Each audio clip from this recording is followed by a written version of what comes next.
In this video, I'm going to teach you 3 simple ways to check on your e-commerce Google Ads account to make sure the person you hired is doing a good job. Hey, Daryl from Big Flare here, and if this is the first time you are seeing one of my videos, I run an e-commerce PPC agency called Big Flare, where we help 7- and 8-figure e-com store owners like you to scale with paid traffic. I know that when you hire a PPC person, you want to hire an expert, someone loads better than you to take your biz to the next level. But of course, then you have a problem. If you hired someone more skilled than you, how do you know if they're doing a good job? That's exactly what I want to teach you today. I'll show you 3 columns you can add to your Google Ads dashboard that help give you a master overview of things. And I'll teach you some sensible ways to think about your data and what data you should get from your PPC person so that you can get a quick and regular view of top-level progress. My first tip is to know your break-even ROAS. I talk about this a lot, and if you want a more in-depth guide on this, check out my video on that. The TLDR is to calculate your break-even ROAS, simply take your gross profit margin as a percentage, then divide 1 by that number. Now, once you have that break-even point, review your Google Ads account in a few simple ways. Let's hop over to my computer screen really quickly so that I can show you how to do this. So here we are inside one of our Google Ad accounts, and I'm going to show you just how you can analyze the data while keeping your break-even ROAS in mind. All right, so first of all, make sure that you have your ROAS column showing, and I've got it over here on the right hand side. And there's a few different ways you can slice and dice your data while looking at your ROAS and thinking of your break-even ROAS that are going to be useful for you. So one of the first ways to slice the data is to look at brand versus non-brand. So hopefully you have a campaign naming convention that makes it very easy to filter out brand versus non-brand. And in this case, yeah, brand campaigns well above break-even. For your brand campaigns, you don't want them to be just a bit above break-even. You want them to be way above break-even. And actually, I normally look for them to be around 8x and above. So in this particular account, the brand ROASs are a little bit lower than I would normally look for. Not necessarily a problem, but there is like something that I would investigate and try and figure out as to why. When your brand terms get a less than 8x return on ad spend, often it's because maybe your brand term clashes with other brand terms or clashes with other similar keywords for people typing in a similar thing but actually looking for something else, right? And sometimes this can be managed with a really on-point negative keyword strategy.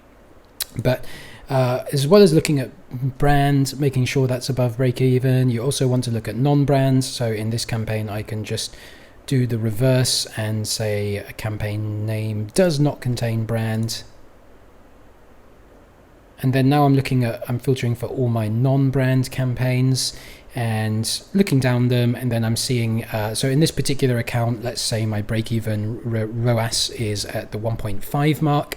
And then like always rank by descending order of cost, so you get the highest spending stuff at the top, and then the highest spending stuff all above my break-even point. This one just a little bit below, and then we've got some ones down here that look quite below my break-even point, and I might then use these for a discussion point with my PPC person, but that part really depends. When you see stuff that's below your break-even point, you also kind of have to factor in the volume. So let's look at these first few ones here, and like these ones are below break-even, but also they're relatively lower in conversions, right? So this one's had 40 conversions. This one has had 11 conversions, and this one has had 5 conversions. Like at that conversion volume, I wouldn't even worry about the low ROAS. Normally what you'll find, assuming you're using target ROAS smart bidding, is you'll find that at low conversion volumes, the results might be a bit wobbly, and it might be a bit less or even a bit more than what you expected it or wanted it to be. But as the conversion volume goes up, it will get closer and closer. And you can see here, like everything that's 100 conversions or above in this time frame is actually getting the above the target ROAS that I want for it. So if you see stuff that's low, before calling it out, just look at the conversion volume and the spend level as well, just to make sure that that there's enough volume in there to make a decision about how that campaign is doing. Now, in this case, the conversion volume is really low, but the spend is relatively high. So I would be digging into these campaigns and asking myself or my PPC person why they're a bit below target and what can we do to get them above target. So that is a brand and non-brand split. What you can also do, another way to split the data, to segment the data, and the more ways you segment and split the data, just the more knowledge you're going to have about how the account is doing. Another way you can segment the data is down here, just by looking at, if you click here where it says total account, click down here. Now you can look at a by channel view, right? So all search campaigns, 3.4, great, that's exactly what I want.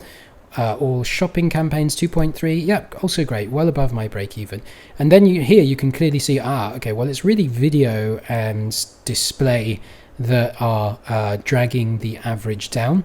And that's where you might want to look for additional context, right? Because like for all we know, the video campaigns were a test that are closed, or maybe the display stuff is like just launched and still in a testing phase. So this is all just like lots of different ways to gather information, so you can arm yourself with good questions to go into the next meeting with your PPC person. So we've covered brand versus non-brand, channel screens, these are the channels down here, campaign screen we've looked at, and shopping products, yes, let's look at that as well. So another thing you can do here is go over to shopping, go into like one of your highest spending campaigns, and what you can also do here is just look at on a per product basis and look for things that are below, look for individual products that are spending a lot but below your break-even point. It has to be like high spending. If it's really low spend, if it's only spent like, you know, $100 or $50, then you haven't really given it enough data or time to come back with an answer. But if it's spent a few $1,000 and it's consistently below your break-even point, that could be a cause for concern. So that's why we're going to rank it by cost here, and you can see the highest spending things are well above my break-even, and this is above break-even, and then this one's a bit below, and it's spent $300, and it's quite an expensive product though, so it's actually a $300 product. So $300 in ad spend is actually not very much at all for to be able to grade the performance of the results. Like if your product's price is $300, you probably want to have spent at least $1,000 before you can be confident that its ROAS is actually low. When it's spent below the threshold, if the ROAS is low, that data just isn't statistically significant, and you need to wait for it to get more data. And probably when you're using target ROAS bidding, as it gets more data, it's going to get towards your target ROAS anyway. But this is just another view you can use, like your shopping product screen, in addition to doing a brand versus non-brand comparison, in addition to looking at your channels, and in addition to just looking at all your campaigns on the main campaign screen all together. And yeah, as I say, just look for things that have actually spent enough, like maybe 3 to 4x the product price, before making those judgments and creating those questions to bring with you to your next meeting with that PPC person. Now that you know how to use your break-even ROAS to spot potential flags in your account, what do you do with that information? Well, the answer is to use it to have a productive conversation with your PPC person. Judge them not on the data itself, because there may be some context you are missing. For example, maybe a particular campaign had a low ROAS, but that was due to it being a temporary experiment that is due to end in a week from now anyway. Instead of judging them based on the data, judge them based on the conversation you have and the context they give you around that data. If there's a good reason for things to be that way, then so be it. If there isn't, or if they flounder or sound like they don't really know the answer to the question, that is when you might want to consider the situation a red flag. All right, so we've covered knowing your break-even point and using that as a filter for your data. Let's move on to tip number 2, which is to add and understand these 3 important columns. If you're a regular on my channel, you'll have heard me talking about these columns before.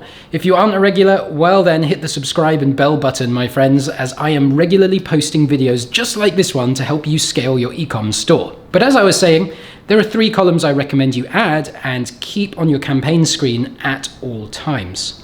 Always refer to these numbers in conjunction with your main KPIs like ROAS and profit when reviewing your Google Ads performance. And the 3 columns are search impression share, search lost IS due to budget, search lost IS due to rank. Let's jump over to my laptop screen once again so I can show you how to pull up those columns. Alright, so here we are again back in our Google Ads campaign screen, and the columns you want to add can be found here under columns. Click that button and go to modify columns, and under competitive metrics you can also just use the search box here and type in what you're searching for, but under competitive metrics you've got search imp share, impression share, you've got search lost IS due to rank, and you've got search lost IS due to budget. So just add those 3. I like to add them in that exact order and have them right there at the end just next to your ROAS. Click apply, and then just always have them on your screen. Like every Google Ads account that I'm in, that I use, that I manage, I just always have these 4 columns on and next to each other in all cases, because they're just so useful to understand the overall scalability of the account. To explain what these columns mean, search impression share tells you of the impressions you were eligible to show ads for, what percentage of them did you actually show ads for? It's essentially your share of the market. If you got 100%, that means every time someone searched for your keyword and you were eligible to show ads, you showed an ad. Search impression share is rarely 100% though. And, as in the vast majority of cases, when you have a search impression share that is less than 100%, the next 2 columns tell you why that is. Search lost IS due to budget tells you if you are losing impression share due to having a low daily budget. If you have a campaign that has a profitable return on ad spend, then in almost all cases, this number should just be 0. Because if the campaign is making profit and you want to maximize profit, you should never let the daily budget stop you from spending more. Search lost IS due to rank tells you if you are losing impression share due to having a low CPC bid. If you see a high number here, that means you could be getting more impressions, clicks, and sales if you bid higher. The reason I want you to add and understand these columns is because you can't really have a sensible conversation about your account results without understanding them. For example, let's say you are crushing it with a ROAS of 800% across your Google Ads account. Sounds great, right? But now let's say you add your impression share columns and you find that you're only getting less than 10% impression share. Also, you calculate your break-even ROAS and you realize it's just 150%, leaving you with a lot of room to bid higher and get more impressions and sales. All of a sudden, that 800% ROAS doesn't seem so good, because you are leaving a lot of money on the table.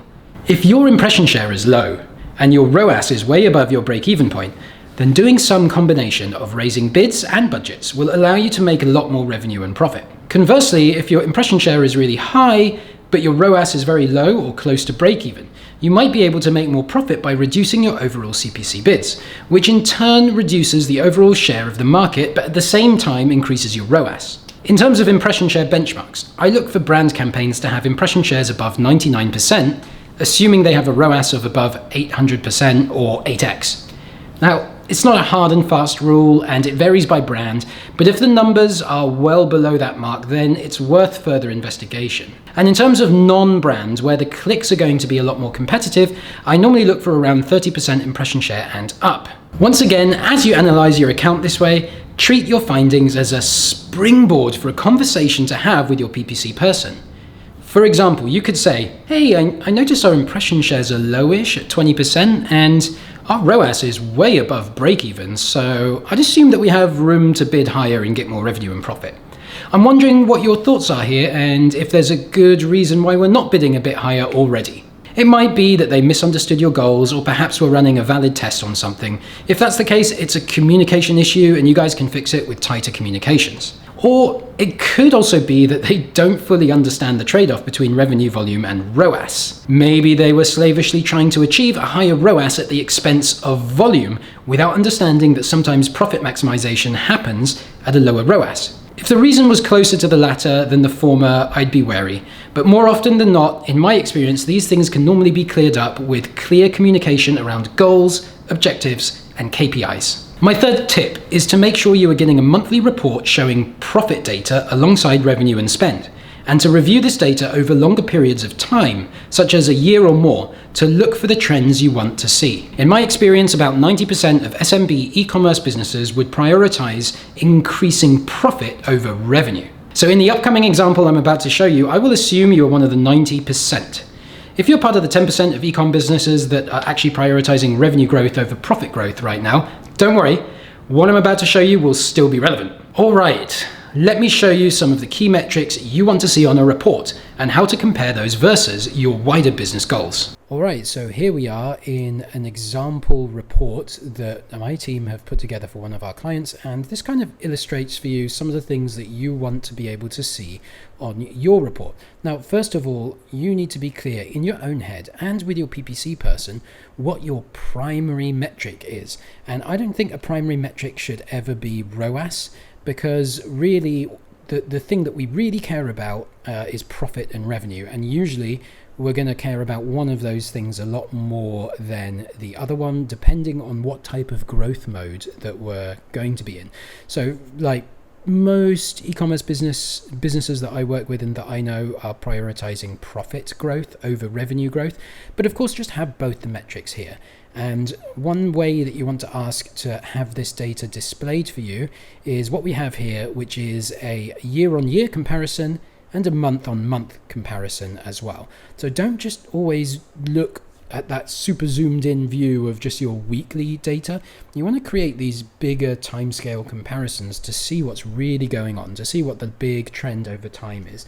And make sure you're getting a measure of profit on your reports so that you can actually see the impact on profit. Because without having a calculation for profit, you just don't really get a picture that really relates entirely to your business goals. Because, for example, if we hadn't calculated these profit numbers here for our client, then the client might see, oh, my CPA's gone up, my conversion rate comes down, oh, and my ROAS came down. If you just look at those numbers, it might look really bad. But this client is prioritizing profit, and I think most of us are interested in prioritizing profit. And we were going after new traffic sources, like previously they relied a lot on things like brands traffic, things with a naturally really high return on ad spend. And when we come in and drive new traffic sources, yes, those new traffic sources are going to be at a lower ROAS. And so you might, if you don't have profit on here, you might get a bit bummed to see your ROAS going down and your CPA going up. But you have to know what you're prioritizing, revenue or profit, and then have that number on here as well, because you can see, like, well, our ROAS may have come down, but actually we achieved our goal here, which was greatly increasing PPC net profit.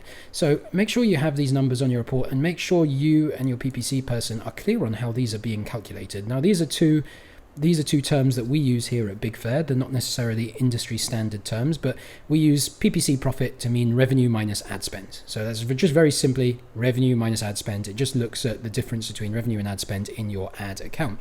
And then PPC net profit, not to be confused with the net profit number you see on your P&L, but for us, PPC net profit is your revenue and then subtracting your COGS, and then subtracting your ad spend, and then subtracting our agency fee as well. So it's like taking off revenue minus all your variable costs, including our agency fee, but it's not subtracting all your other fixed costs like warehousing and employees and stuff like that.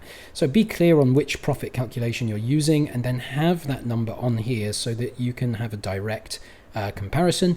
And do this top line here is the year-on-year comparison, and then this bottom line here is the month-on-month. So you want those comparisons on here, and then you also want to have each row being a month with all your spends, ROAS, profit, and revenue data all there nicely laid out in a table format. What I've just shown you here is how you can get a report created that shows you long-term trends in your chosen primary metric. Now, much like with the other two tips I had for you today, there is no hard and fast rule for analyzing the data in a way that immediately tells you if your PPC person is doing a good job or not. Instead, what I've given you is a springboard for a healthy conversation, and it's in the way that conversation goes that tells you how good your PPC person is. For example, maybe you were prioritizing profit growth over the past few months, and maybe that didn't happen. There's no way to tell how this reflects on your PPC person without context. For example, maybe you're looking at year-on-year results, and it turns out last year was a weird year with through-the-roof numbers due to it being the first year of lockdowns. Maybe improvement in the account has actually happened, but it is masked by a wider market trend where search volumes in the market came crashing down due to people being used to the lockdowns now. Maybe they are no longer browsing a lot more than usual online and buying a lot more than usual out of boredom. If the growth in your primary metric is not what you wanted it to be, then judging the performance of your PPC person comes down to asking them curiously as to why they think that is, then judging the plausibility of that answer. For example, maybe they point to search volume trends going down and they can show you the solid data that proves that. At the same time, they can show you how, despite the decreasing search volume trends, they were able to increase the overall ROAS, and their story checks out with the data in the account, and you trust them. In these types of cases, they're probably doing the best they can with an unlucky hand you have both been dealt.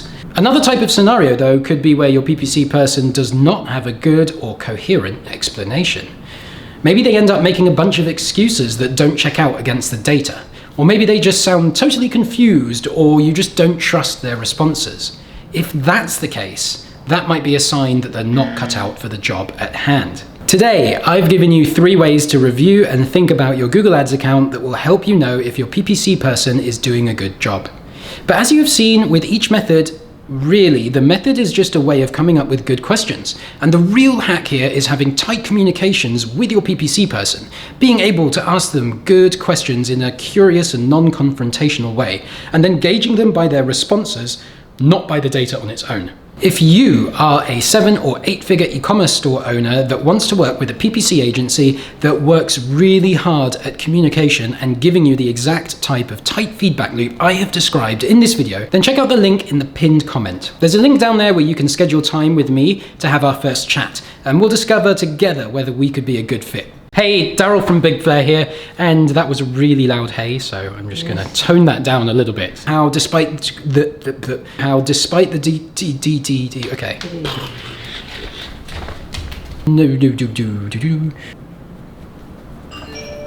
excuse me. Done.